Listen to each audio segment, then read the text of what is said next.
Welcome to Success Digital Education. प्रश्न क्रमांक 1. दिलेल्या पर्यायांपैकी योग्य पर्याय निवडून विधाने पूर्ण करा.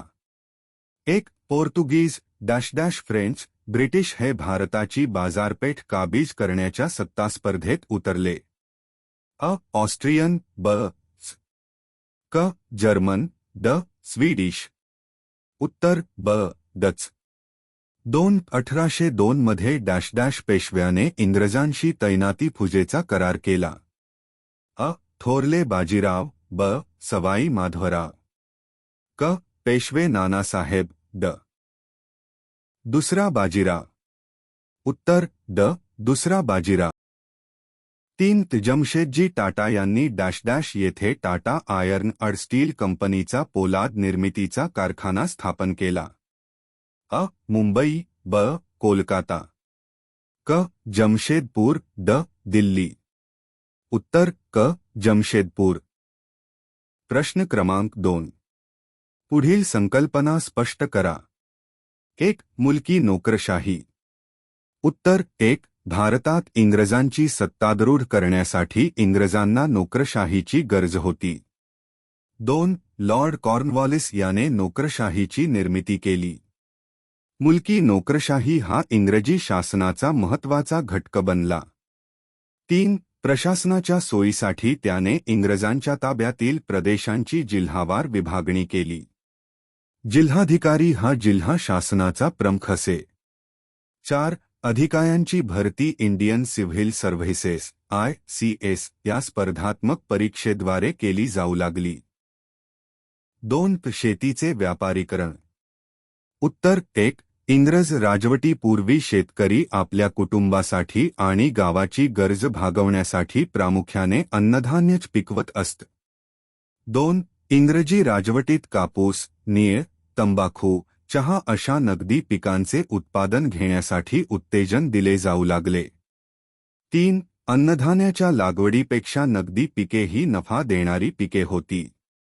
4. नफा देणाऱ्या या नगदी पिकांना हे जे महत्त्व दिले जाऊ लागले त्यालाच शेतीचे व्यापारीकरण असे म्हणतात.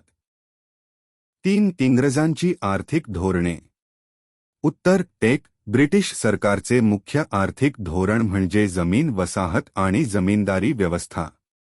2. दोन्ही धोरणांमुळे भारतीय शेती खूपच जुनी आणि मागासलेली झाली.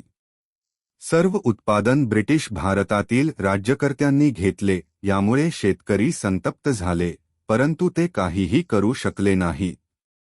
3. शेतकऱ्यांना असाधारणपणे जास्त कर भरावे लागत होते, ज्यामुळे त्यांच्यावर मोठ्या प्रमाणात कर्जही होते. 4. जमीनदारी व्यवस्थेने शेतकऱ्यांचे उत्पादन आणि वाढ लुटली होती. अशा प्रकारे या धोरणाचा हा एक मोठा तोटा होता. प्रश्न क्रमांक 3. पुढील विधाने सकारण स्पष्ट करा. 1. भारतातील शेतकरी कर्जबाजारी झाले.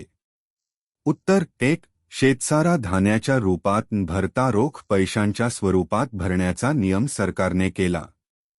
2. रोखीने शेतसारा भरण्यासाठी शेतकरी मिळेल त्या भावाने धान्य विकू लागले.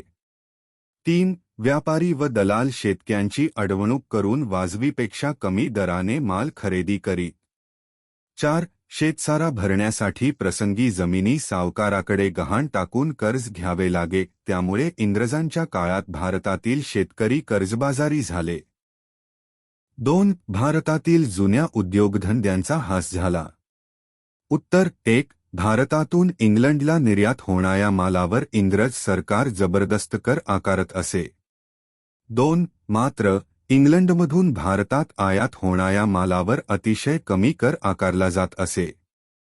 3. इंग्लंडमधून येणारा माल यंत्रांवर तयार होत असल्याने त्याचे उत्पादन मोठ्या प्रमाणात होत असे. 4. यंत्रांवर तयार होणारे हे उत्पादन भारतीय उत्पादनापेक्षा स्वस्त असल्याने त्याची विक्री अधिक होत असे. परिणामी या स्पर्धेत भारतीय उद्योगधंद्यांचा टिकाव न लागल्यामुळे त्यांचा नाश झाला. प्रश्न क्रमांक 4. पाठाच्या मदतीने पुढील तक्ता पूर्ण करा. व्यक्तिकार्ये. लॉर्ड कॉर्नवालिस भारतात नोकरशाहीची निर्मिती केली. लॉर्ड बेंटिक सतीबंदीचा कायदा केला. लॉर्ड डलहौसी दत्तक विधान नामंजूर करून संस्थाने खालसा केली. William Jones Asiatic Society of बंगालची स्थापना.